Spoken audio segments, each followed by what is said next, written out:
Nataon sa dagsa ng mga biyaherong pauwi ngayong Kapaskuhan ang malaking sunog sa tabi ng isang bus terminal sa EDSA Cubao kaninang hapon. Nasunog ang nasa 20 bahay. Isang lalaki ang nagtamo ng second-degree burn sa pisngi at balikat. Ayon sa mga otoridad, nagsimula ang sunog sa ikalawang palapag ng isang bahay. Ang katabing terminal di naman napinsala ng sunog na tumagal ng mahigit kalahating oras. Magbaon ng mahabang pasensya kung daraan sa EDSA ngayong gabi. Mabigat pa rin kasi ang daloy ng trapiko dahil nagkasabay-sabay ang mga nag-uuwian sa probinsya, mga galing trabaho at mga nagsha-shopping sa mall. Mula sa EDSA North Avenue, may live report si Von Aquino. Von. Atom, ramdam na nga ang Christmas rush dito sa Metro Manila dahil ngayong gabi nagsikip yung daloy ng trapiko sa ilang bahagi ng EDSA sa tapat ng mga malalaking mall sa Quezon City at Mandaluyong City. Pasado alas 6 ng gabi, mabagal na ang daloy ng trapiko sa EDSA northbound lane tapat ng dalawang malls. Nagiging bottleneck ang bahaging ito ng EDSA dahil sa mga sasakyang lumalabas mula sa mall. Nahirapan namang sumakay ang mall goer na si Myla. Ang hirap po kasi 1 hour na po ako nagbubook tapos wala pa din. Ngayon parating na po siya. Alas 7 naman ng gabi, masikip ang daloy ng trapiko sa EDSA Cubao southbound lane. May ilang provincial bus din na lumalabas mula sa kanilang istasyon.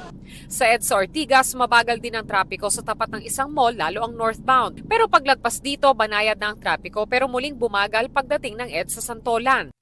Sa kuha ng drone, makikita ang itsura kanina ng EDSA northbound na pulang-pula dahil sa mabigat na traffic. Ayon sa MMDA, sabay-sabay kasi ang volume ng mga sasakyan na galing sa trabaho at mga mall. Kahit ang mga motorcycle taxi na nakakasingit sa gitna ng traffic, hirap din daw sa pag-pick up ng mga pasahero. Mahihirapan ka ma'am na siyempre traffic. Tapos maliit pa yung fare. Pagdating doon sa pick up point, kakancel din ng pasahero kasi matagal kami dumating kasi traffic.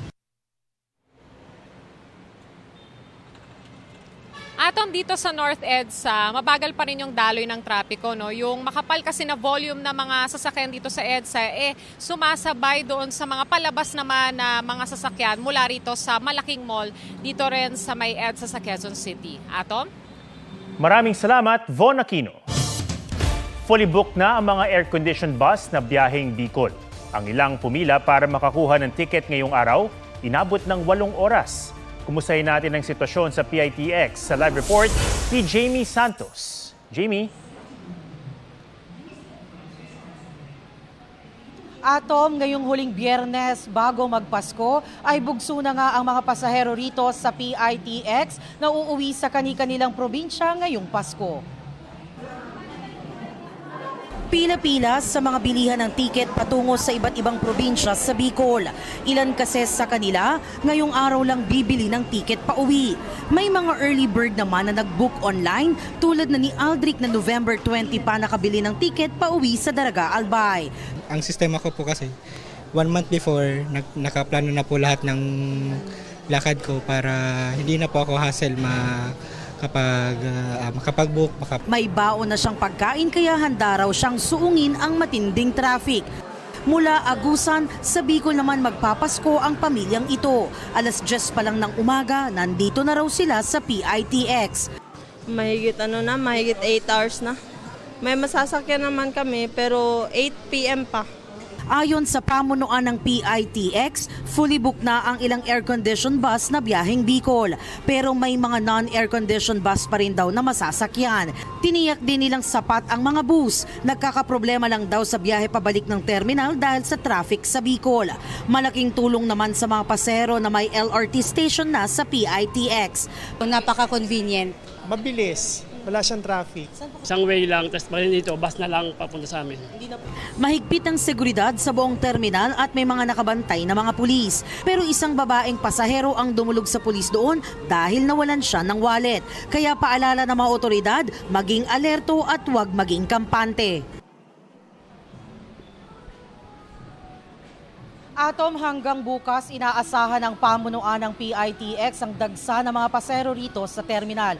Inaasahang aabot sa 200,000 na mga pasahero ngayong araw. As of 10 p.m., nasa 196,893 na ang foot traffic ng mga pasahero rito. At live mula rito sa Parañaque, ako si Jamie Santos, nagbabalita para sa GMA Integrated News. Maraming salamat, Jamie Santos. Dama na ang Christmas rush sa North Luzon Expressway dahil sa mga maagang bumiyahe pa probinsya. Sa NAIA at Manila North Port, asahan na ang bugso o peak ng mga pasahero sa araw ng linggo. May report si Joseph Moro. Dagsana ang mga pasahero sa NAIA, kabilang dyan si Mang Boy na magbabakasyon abroad ngayong Pasko. Bakasyon sa Macau. Doon ka muna. Sarap naman. Pero ang ilan, nagbalik bayan at piniling dito sa Pilipinas mag-Christmas. Tulad ni Jonathan na OFW sa Taiwan, sinurpresa pa ang anak na 1 buwang gulang nang huli niyang makasama. Ano pakiramdam? Masaya. Ayon sa MIA, inaasahan nila yung peak o yung pinakamarami ng mga pasahero sa airport sa December 22 ngayong Christmas holiday.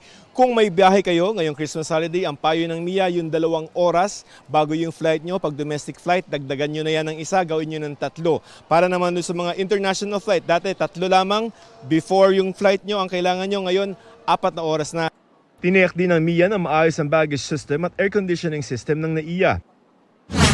Sa Manila North Port, marami na rin ang mga pasahero. Sa linggo din inaasahan ang peak ng mga babiyahe.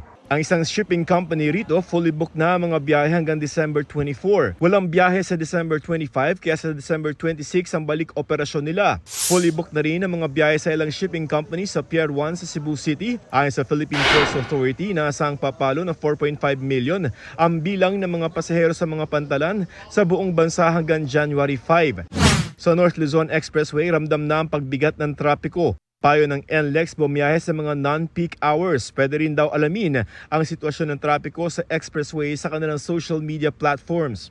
Maging alerto rin sa mga pasaway na namamato sa mga overpass gaya ng sinapit ng dating Kapuso reporter na si Cedric Castillo sa NLEX Tabang Spur Road. Nakikipag-ugnayan na raw ang NLEX sa PNP at LGU kaugnayan nito. Sa mga pabiyahe sa Camarines Sur, habaan ng pasensya, ilang araw ng problema ang kilo-kilometrong traffic sa Andaya Highway dahil sa mga ginagawang kalsada. Round the clock na raw ang hakbang ng DPWH para mapagaan ang traffic. Sa Dagupan City, Pangasinan, ramdam na ng mga pasahero ang hirap ng biyahe sa mga bus terminals. Inaasahang mas dagsa ang pasahero ngayong gabi, lalo na sa mga pabiyaheng Zambales, Baguio at Isabela. Joseph Morong, nagbabalita para sa GMA Integrated News. Ngayong panahon ng kabi-kabilang reunion at party, pinapanukala na mas higpitan ang batas na nagpaparusa sa mga mahuhuling nagmamaneho ng nakainom kahit tipsy lang. May report si Tina Panganiban Perez. Ayon sa World Health Organization, road traffic crash ang pangunahing dahilan ng pagkamatay ng mga 15 hanggang 29 years old. At sa mahigit 18,000 road crashes sa bansa mula 2015 hanggang 2019, mahigit 5,000 ang konektado sa alak. 3 out of 10 road-related accidents na nagre-result sa kamatayan or death ay dahil nga sa usapin ng pagkalasing o intoxication. May Anti-Drunk and Drug Driving Act na nagpaparusa sa mga mahuhuling nagmamaneho ng nakainom ng alak o nagdroga. Ang Akbayan Party List naghain ng panukala para higpitan ang batas. At kahit tipsy lang, ipinapanukala nilang wag ng payagang magmaneho. Isinusulong din sa panukala ang pagbili ng pamahalaan ng mas maraming breathalyzers. Nasa panukala rin ang pagkakaroon ng designated drivers o alternatibong transportasyon para sa mga nakainom. Ipinapanukala rin patawan ng mas mabigat na parusa ang impaired driving. Mula sa 3 buwang kulong at 20,000 hanggang 80,000 pesos na multa para sa less serious physical injuries na kaso, ipinapanukalang gawin itong 1 taong kulong at 50,000 hanggang 100,000 pesos na multa. Pwede ring umabot ang parusa sa mas mahabang pagkakakulong at hanggang 1 million pesos na multa, depende sa bigat ng kaso. Posible ring tanggalan ng lisensya ang driver habang buhay. Si Dennis, di niya tunay na pangalan, aminadong ilang beses nang sumemplang dahil sa pagmumotor ng lasing. Pero imbis na paglalasing ang itigil, Ang itinigil niya ay ang pagmumotor. Pabor daw si Dennis sa panukala. Okay ako doon dahil para matanggal yung mga ganyan driver na katulad ko, matitigil ako doon. Titigil ka pag mas mabigat? Kasi ngayon, kahit na nakainom ako, nakukommute na ako. Nakabinbin pa sa komite sa Senado ang katulad na panukalang amyendahan ng RA 10586 na naglalayo namang magpatupad ng mas mahigpit na parusa laban sa mga lumalabag dito. Tina Panganiban Perez, nagbabalita para sa GMA Integrated News. 5 araw bago ang Pasko, may mga umahabol sa pagandahan ng Christmas display. Gaya ng kakaibang Christmas tree sa Palo Leyte na gawa sa kawayan. Silipin yan sa report ni Mark Salazar. Walang Christmas lights, walang Christmas decor, pero nagniningning sa ganda ang bamboo Christmas tree sa Palo Leyte. Pinagtulungan itong buuin ng lokal na pamahalaan at team ng isang arkitekto. Sa ganda nito, tinagurian ito ng mga taga roon na Best Christmas Tree in the Philippines. Gawa naman sa mga galon ng mineral water ang Christmas light ng Tawi-Tawi Police Provincial Office. Marami ang nagandahan dito, lalo't nakatulong na ang mga pulis na mag-recycle, naging attraction pa ito sa lugar. Bida naman ang dancing fountain sa harap ng Archdiocesan Shrine and Parish of the St. Joseph the Patriarch sa San Jose, Batangas. Ang pag-indak ng tubig sabay sa mga Christmas song. Gabi-gabing mapapanood ang fountain show hanggang December 24. Napuno ng tugtugan at sayawan ang Paskuhan concert ng University of Santo Tomas. Isa ito sa highlight ng kanilang month-long Christmas celebration. Sa Kasiguran, Aurora, sa karitong hila ng kalabaw nakasakay si Santa Claus. Talagang good vibes ang unique niyang Christmas gift delivery. Mark Salazar, nagbabalita para sa GMA Integrated News.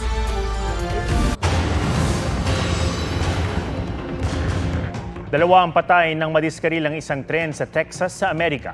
Ayon sa otoridad, di pa malinaw ang nangyari pero sumalpok daw ang tren sa isang tractor-trailer na nooy nasa crossing. Karga ng tren ng ilang hazardous materials pero wala naman daw nasira sa mga ito. Namatay ang dalawang sakay ng tren habang 3 ang sugatan. Napinsala rin ng isang gusali. Patuloy ang investigasyon. Caroling ang isa sa mga nagbibigay buhay sa Paskong Pilipino.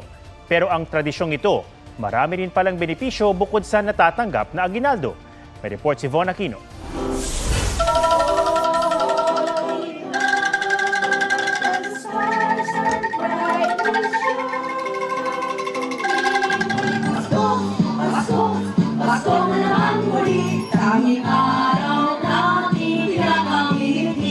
Ang pangangaroling bahagi na ng Paskong Pinoy.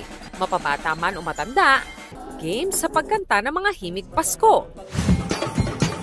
Ang mga tinaguriang tamboreros ng Ilocos Norte National High School, full force kung mangaroling. Nakakaipon nga raw sila ng mahigit 10,000 piso na gagamitin daw nila pambili ng bagong instrumento. Ang mga senior citizen na miyembro ng Catholic Women's League ng Makati, level up ang pangangaroling na may gamit pang angklung, bells at keyboard. Nakaka-uplift ng feelings, siyempre mga seniors, at the same time kung magkakanta, tapos for the Lord, happy kami lahat. Pero bukod sa pera o aginaldo, may iba pang benepisyo ang pangangaroling. Ayon sa isang musical director, ang pagkanta ay nakatutulong sa baga o lungs. You expand your breathing. So ang professional singer talaga, longer phrasing yung tawag doon. Isang exercise din na para sa lungs, good for the lungs. Sabi rin ng isang psychiatrist, ang pangangaroling o group singing may benepisyo sa ating mental health. Nag-boost ng oxytocin or yung bonding hormone. Kasi pag tayo ay nasa isang group na set up, ay we feel na we belong in a community, lalo na may bonding moments. So with friends, with mga kasama sa trabaho. Nakakababa rin daw ito ng stress level.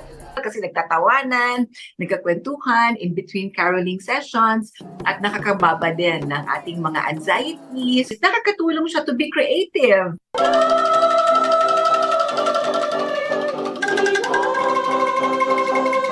Von Aquino nagbabalita para sa GMA Integrated News. Huwag magpahuli sa mga balitang dapat niyong malaman. Mag-subscribe na sa GMA Integrated News sa YouTube.